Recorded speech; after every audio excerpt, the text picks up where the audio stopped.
ইউকের visa success মাত্র 2 দিনে, তাও আবার আইএলটিএস এবং ইন্টারভিউ ছাড়া। আজকে কথা বলবো ইউকের আরো একটি ভিসা সাকসেস স্টোরি নিয়ে। আজকে আমাদের সাথে আছে তুরাক, যিনি ইউকের ভিসা পেয়েছেন। তার সাথে আমরা কথা বলবো। তুরাক, কেমন আছো? আলহামদুলিল্লাহ, আপনি কেমন আছেন? আলহামদুলিল্লাহ, ভালো। সো তুরাক, তুমি ইউকে তো রিসেন্ট ভিসা পেয়েছো। সো তোমার ইউনিভার্সিটি কোনটা ছিল? Cardiff metropolitan university. আচ্ছা আচ্ছা। সো তুমি ভিসা লঞ্চ করেছো কবে? বায়োমেট্রিক কবে দিয়েছো? বায়োমেট্রিক দিচ্ছি 19 জানুয়ারি। 19 জানুয়ারি, তার মানে হচ্ছে 2 দিনের মধ্যে তোমার ভিসা চলে আসছে। জি। আচ্ছা, ভিসা দেওয়ার ক্ষেত্রে তুমি কোনো ইন্টারভিউ ফেস করেছো? বিএফএসে যেটা ইন্টারভিউ আসে হয়? না, আমার কোনো ইন্টারভিউ ফেস করতে হয়নি। আচ্ছা, উইদাউট ইন্টারভিউতে তুমি ভিসাটা পেয়েছো? জি। তুরাগ ইউকেতে ভিসা পেয়েছে উইদাউট ইন্টারভিউতে মাত্র 2 দিনে। ইউকেতে অনেকের ধারণা যে এম্বাসিতে আসলে ভিসা লঞ্চ করার পরেই বা বায়োমেট্রিক দেওয়ার পরবর্তীতে হচ্ছে ইন্টারভিউ ফেস করতে হচ্ছে। বাট কিছু কিছু ক্ষেত্রে কিছু কিছু ইউনিভার্সিটি হচ্ছে স্টুডেন্টদের প্রোফাইল অনুযায়ী তাদের ইন্টারভিউটা অনেক সময় আসলে ডিসিশন নেয় যে আদৌ ইন্টারভিউ দিবে কিনা বা না দিলেও হচ্ছে।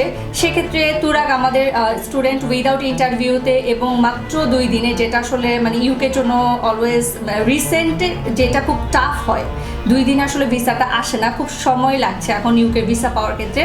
বাট তুরাগ এই প্রবলেমটা ফেস করতে হয় না, ও খুব সুন্দরভাবে সহজভাবে মাত্র 2 দিনে উইদাউট ইন্টারভিউতে ভিসাটা পেয়ে গিয়েছে। আমি একটু তোমার ইউকের জার্নিটা সম্পর্কে জানতে চাচ্ছি শুরু থেকে। তোমার আইএলটিএস ডক্টরের সাথে জার্নিটা তোমার কেমন ছিল এবং প্রতিটা স্টেপে তুমি আসলে কীরকম সাপোর্ট আমাদের থেকে পেয়েছো, সব কিছু মিলিয়ে যদি আমাদের সাথে একটু শেয়ার করো। ধন্যবাদ আপু।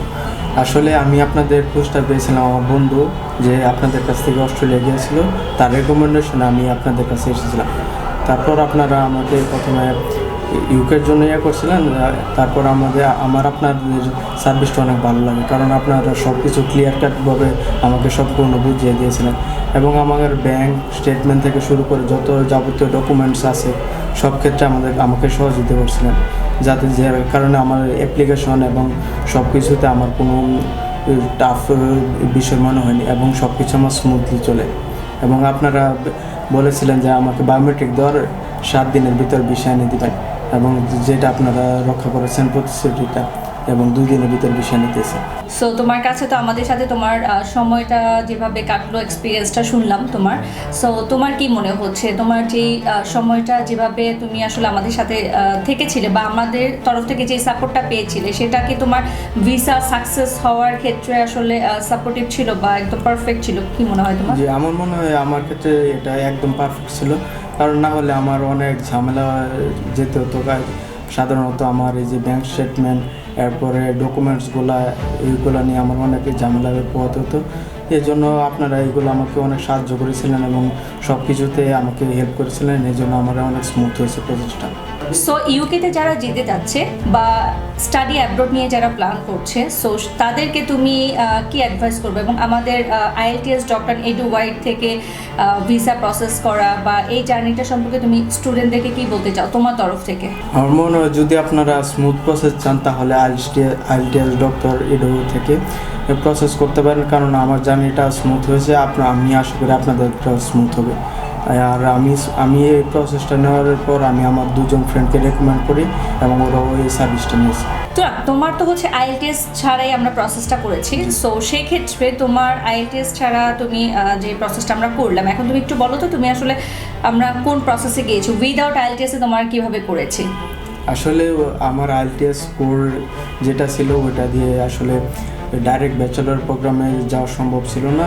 ওই স্কোর দিয়ে আমার ফাউন্ডেশন প্রোগ্রামে যেতে হতো, কিন্তু আপনারা আমার এসএসসি রেজাল্ট ইংলিশে 1 গ্রেড থাকায় এবং জিপিএ 5 থাকায় কিছু ইউনিভার্সিটি আছে, যেমন কার্ডিফ মেট্রোপলিটন ইউনিভার্সিটি এবং ক্যান্টারবারি ক্রিস্ট ইউনিভার্সিটি, এই 2টা ইউনিভার্সিটি আমাকে চয়েস দিয়েছিলেন যে এই দুইটা ইউনিভার্সিটি আমার এসএসসি রেজাল্ট অনুযায়ী আমাকে অ্যাকসেপ্ট করবে, এবং সেই প্রসেস অনুযায়ী আমি কার্ডিফ মেট্রোপলিটন ইউনিভার্সিটি চয়েস করি এবং আপনারা আমাকে সেই ইউনিভার্সিটির অফার লেটার এনে দেন এবং সেখান থেকে সব কিছু প্রসেস শুরু করেন।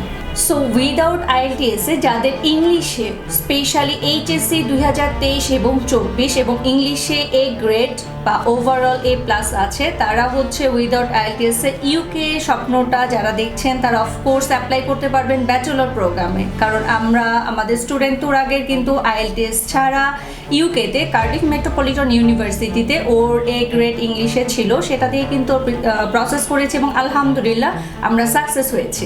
থ্যাংক ইউ তোরা, তোমার ইউকে জার্নিটা সফল হোক, তোমার জন্য অনেক অনেক বেশি শুভকামনা রইল। ধন্যবাদ।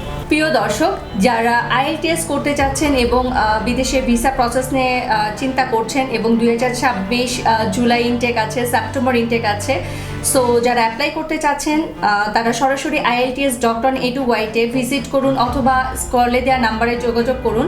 আমরা আইএলটিএস কোর্স করিয়ে স্টুডেন্টদেরকে বিভিন্ন দেশে ভিসা প্রসেসে হেল্প করে থাকি এবং আমাদের ielts.edu.it থেকে আপনারা ব্যাংক সাপোর্ট থেকে শুরু করে ডকুমেন্টেশন সাপোর্ট এবং স্টুডেন্টের আইএলটিএস কোর্স কমপ্লিট করিয়ে কোন কোন স্টুডেন্ট কোন কোন কান্ট্রির জন্য পারফেক্ট হবে এবং সাবজেক্ট ওয়াইজ স্টুডেন্টের ইউনিভার্সিটি সিলেকশন সব কিছু আমরা করে থাকি।